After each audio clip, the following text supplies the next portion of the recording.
एनसीपीचे 6 आले होते, तुमचा उपसभापती करू, त्याला त्यांनी नाकार दिला आणि मग मी छातीवर दगड ठेवून मी निर्णय घेतला. मग आणि अण्णाशी बोलू की अण्णा तुमचे माझ्यापेक्षा जास्त आहे. तर काय काँग्रेसमध्ये काँग्रेसचे आमदार कमी होते पण एनसीपीचे आमदार जास्त होते. त्यावेळेस एनसीपीने मनाचा पोटेपणा दाखवला आणि विलासराव देशमुख सहमतीचे मुख्यमंत्री झाले.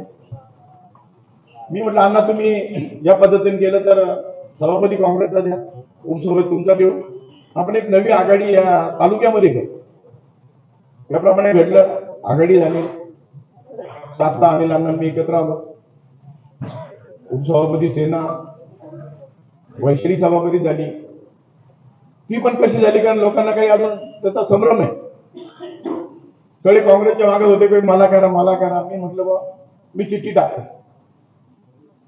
निफाड कारखाने गेस्ट हाऊसला चिठ्ठी टाकली जातात आणि चिठ्ठीमध्ये वैशालीची चिठ्ठी निघाली आणि मग ती सभापती झाली. आणि मग तिथनं अनिलांनाशी जोडलो गेलो. दरम्यान 7लाच हाच प्रयोग झाला होता नगर परिषदेचा. तो झाला त्यावेळेस मी विलासराव देशमुखांकडे त्यावेळेस ती थांबवली आणि ती 17 वर्षांनी ती परत आली. आपण तिचं स्वागत केलं.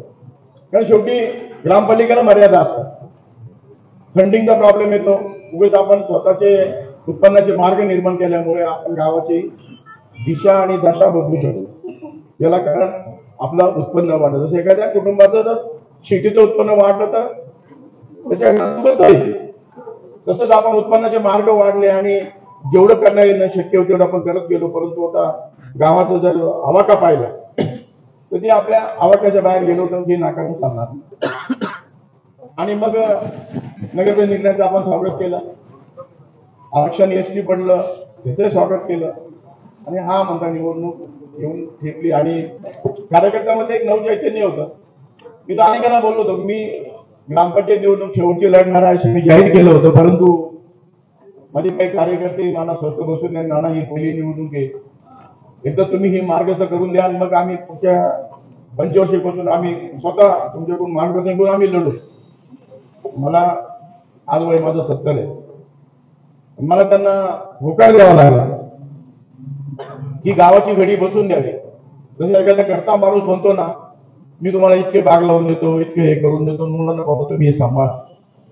त्या भूमिकेनं मी त्या निर्णयापर्यंत आलो आणि मनाची तयारी केली की आता आपल्याला निवडणुकीला सामोरं जायचं. सामोरं जात असताना मी कार्यकर्त्याचा उत्साह पाहिला आणि मग सगळी तयारी असताना यश टप्प्यात असताना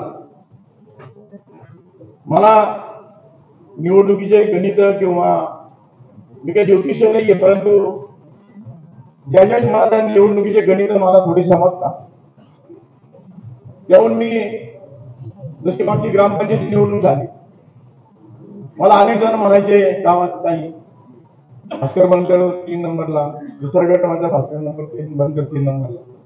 मी कार्यकर्त्यांना उत्साह देत होतो की नाही आपण निवडून येणार.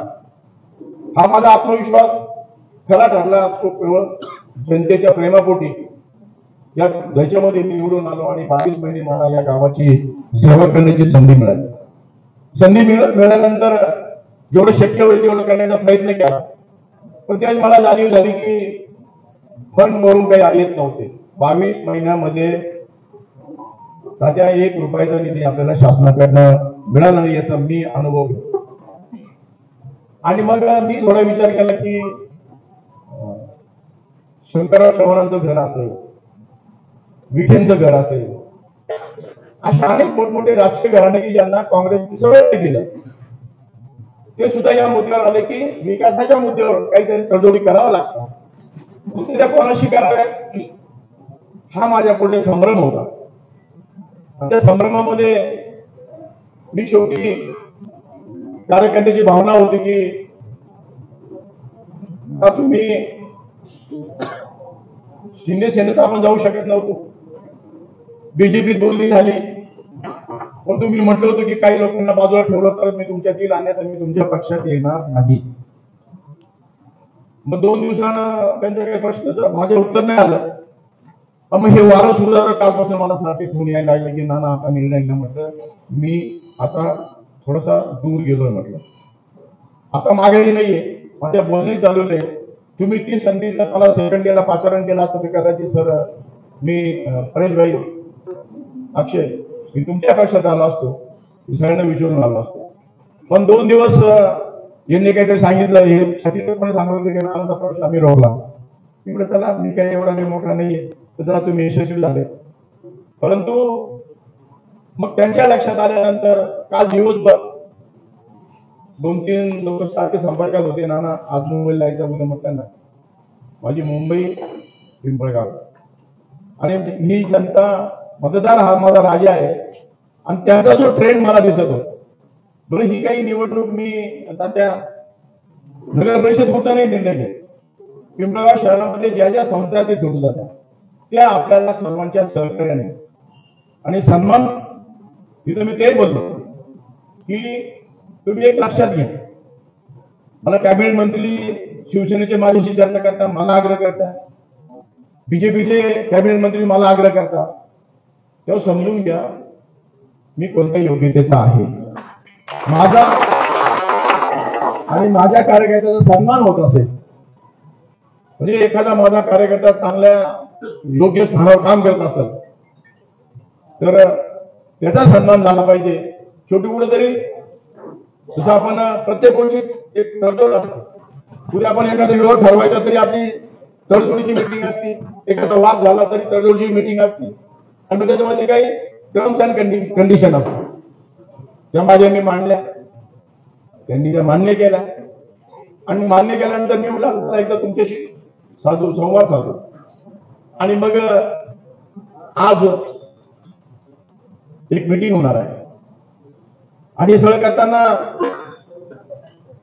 ते म्हणजे अजितदादा पवार हे तुमच्या मित्र आहे. त्यामुळे मी काही असा लय मोठा कार्यक्रम पेंडल देऊन मला काही प्रवेश देते. माझं मी छोटा माणूस आहे, मला साध्या पद्धतीने मी फॉर्म भरीत हीच माझी प्रवेश लय लवाजमा घेऊन जा, गाड्या टाका, झेंडा फडकावा, हा शो मला सुद्धा हसू नका, माझ्या याच्यात नाहीये. मी तसं कधीच केलं नाही. शिवसेनेचा गेलो तर ते अभियानाच्या आग्रापोटी गेलो. आता मी तुमच्या नेत्यामुळे कधी ती जनता जनार्दन आणि जनता जनार्दनाचा कौल जो होता की नाना काही करा, मग आपले व्यापारी असतील, अल्पसंख्याक असतील, आदिवासी असतील, दलित असतील, सगळ्यांची भावना होती नाना काही करा पण आपण इथे तर आपल्याला निधी आणायचा असेल. गाव लय मोठं झालेलं आहे आणि याला तुम्ही कमी पडा. उद्या तरी तुम्ही आपला नगराध्यक्ष बसला, तुम्ही उपनगराध्यक्ष झाले तरी आपल्याला अडचणी येणार आहे. तेव्हा मी केवळ गावाचा विकास हाच दृष्टिकोन डोळ्यासमोर ठेवून, कारण रस्ते बांधणं, गटार बांधणं ही डेव्हलपमेंट नाहीये. डेव्हलपमेंट एक काही नाविन्यपूर्ण या शहराला ज्याची गरज आहे. आपल्याकडे नाट्यगृह नाहीये, आपल्याकडे स्विमिंग पूल नाहीये आणि वाढत आपल्याला अभ्यासिका नाहीये, मोठं भव्य क्रीडांगण नाहीये, अजून आपली शिवसृष्टी आपल्या इथे साकारलेली नाहीये. अशा अनेक जे काही कामं लागलेली ती जर कामं करायची असेल तर आपल्याला सत्तेबरोबर जाण्याशिवाय पर्याय नाहीये संजयजी. म्हणून आज माझ्या मनातली घालमेल जी होती मी तुमच्या पुढे विशद केली. मी छातीवर दगड ठेवून मी तुमच्या सहकार्याने, पूर्वी सर तात्यांना माहिती आहे निवडणूक विधानसभेची असेल आणि समोर जर घड्याळ निशाणी असेल तुम्ही कार्यकर्त्यांना सूचना करायची कोणीही बदल घड्याळ घालून घ्यायचं नाही. हा मला आता सांगितलं एक कलम असा आहे. तुम्ही आले मतदानाला आणि मला टाईम माझ्या शिवाय तर समजा नानाने मला घड्याळ बनवलं बरं का. म्हणजे इकडे मी काटेकोरपणे माझं लक्ष असतं आणि मी त्या दिवशी मुद्दाम प्रत्येकाला घड्याळ घरी ठेवायला लावायचं आणि मग निवडणुकीत उभे राहा आणि मैत्री असेल मैत्री जपा पण निवडणुकी संपते नंतर तुम्ही गळ्यात गळा घाला किंवा मतदानच्या दिवशी समोर आपला मित्र आहे पण त्याच्याशी बोलू नका ही माझी कडक भूमिका असते सर. कसं होतं, मतदार राजा येते आणि समोरचा उमेदवार आहे आणि मी त्याच्याशी बोलतोय, हे गळ्यात हात घालून हे बोलतोय आणि कशाला आपण कोणाची वाईट होईल म्हणून थोडंसं माझा स्वभाव यांना मला फटकाय बसतो. परंतु नाईलाज आहे, तसं केल्याशिवाय. म्हणून मी कधी सत्तेत होतो कधी सत्तेत नव्हतो. परंतु आजच्या काळामध्ये 40 वर्ष राजकारण करताना अनेक प्रसंगाला मी सामोरं गेलो. जय पाहिला, पराजय पाहिला, पण मी फसलो नाही. माझी एक भूमिका असायची की समजा मी निवडणुकीत पडलो जिल्हा परिषद, तर दुसऱ्या दिवसाचा रुटीन कार्यक्रम जिथं आपल्याला मित्र भेटतात तिथे जाऊन बसता भेटणार, पडलो काल पडलो आजची इनिंग परत सुरू करतो. माझं एक ध्येय असतं की एखाद्या निवडणुकीत मी पडलो तर दुसऱ्या दिवसापासून पुढच्या 5 वर्ष जमा चालू आपण पडलो मग काय जोडायचं म्हणून 22 महिने जे काही झंझावात आपण या गावामध्ये उभारला आणि मग लोकांच्या प्रतिक्रिया आल्या, फोन आले, तालुक्यात न आले, नाना तुम्ही योग्य निर्णय घेऊन राहिले. इव्हन मी माझ्या सगळ्या भावना जवळजवळ 500 शब्दात असतील. मी आणि लग्नाला रात्री 12:01 मी सगळ्या माझ्या भावना आणि लग्नाला कळवल्या आणि लग्नाने मला 15 मिनिटात त्यांच्या भावना कळवल्या. मी म्हटलं राजकारण ठिकाणी, मैत्री ठिकाणी मी एक नवा निर्णय घेतोय. असं नको वाटायला घेतो मला, मी अंधारात ठेवून निर्णय घेतो. म्हणून बरोबर 12 वाजले आणि मी ती पोस्ट अण्णाला पर्सनल सोडून दिली. त्यांनी मला सन्माने सांगितलं, नाना ठीक आहे तुम्ही 2 निर्णय घ्या, माझा तुमचा. मी म्हटलं मला ना उद्धव ठाकरे बद्दल नाराजी, ना अनिल अण्णाबद्दल नाराजी काहीच नाही. पण म्हटलं अण्णा मला गावाचा विकास बनवायचा आहे आणि मला एक शेवटची इनिंग मला लोकांच्या स्मरणात राहील अशी मला करायची असल्यामुळे मला जायचं आहे. त्यांनी मला सांगितलं नाना तुमचा निर्णय योग्य. त्या ठिकाणी मी बी डबल माइंड झालो होतो मध्यंतर. म्हटलं अण्णा तुम्ही जर त्या दिवस ऐकला असतं तर ही वेळ माझ्यावरच नसते आली. कारण अनिल अण्णाला अजित दादांनी विधानसभेला अगोदर कॉल केला होता, मिटिंग झाली, पण अण्णाने नाकारला. आता त्यांनी का नाकारल्यापासून मी आता गावासाठी तुमच्या वेट्यामुळे आपण अजित पवार गट घड्याळ मिशन हिच्यात आपण सगळे जाऊ. आता इथं भाजपचे आहे, आमचे कौतुक तळेकर आहे, सगळ्या पक्षाचे आहेत. परंतु जसं आम्ही पक्ष बाजूला ठेवून मदत करत असतो किंवा चव्हाण साहेब होते, तुमचे बीजेपीचे खासदार असायचे, आमचे अख्खं कुटुंब चव्हाण साहेबांबरोबर राहायचं, काँग्रेसमध्ये असून नाही. त्यामुळे पक्षापेक्षा माणूस आणि आपल्याला काय हवंय त्याच्यासाठी माझी तुम्हाला कळकळीची विनंती. आपल्याकडे आज 25 नाही 26 नाही 52 आहे, डॉक्युमेंट झाले, सगळं झालं. पण माझी विनंती आपल्याला असं राहील की आता या जोडीमध्ये जागा वाटपाला घोडा आलेलं होतं. मी कुठेतरी आपण एक होतो, परंतु माझ्या विचाराचे मला 15 लोक मला पाहिजेत आणि शेवटी त्यांनी 15 नावाला सहमती दिली आणि मग मी होकार दिला. कारण शेवटी मी पण राजकारण करतो आणि त्यामध्ये हे असणं गरजेचं होतं. ते म्हणे नाना तुम्ही पक्ष देता हेच आमच्यासाठी लय मोठं आहे. मी मला 15-26 आपले म्हणून त्या पद्धतीने आपण सामोरं जाऊ. माझी आपल्याला सगळ्यांना विनंती एवढीच राहील, मी घेतला निर्णय आज माझ्या मला चिलवशी घेतला. परंतु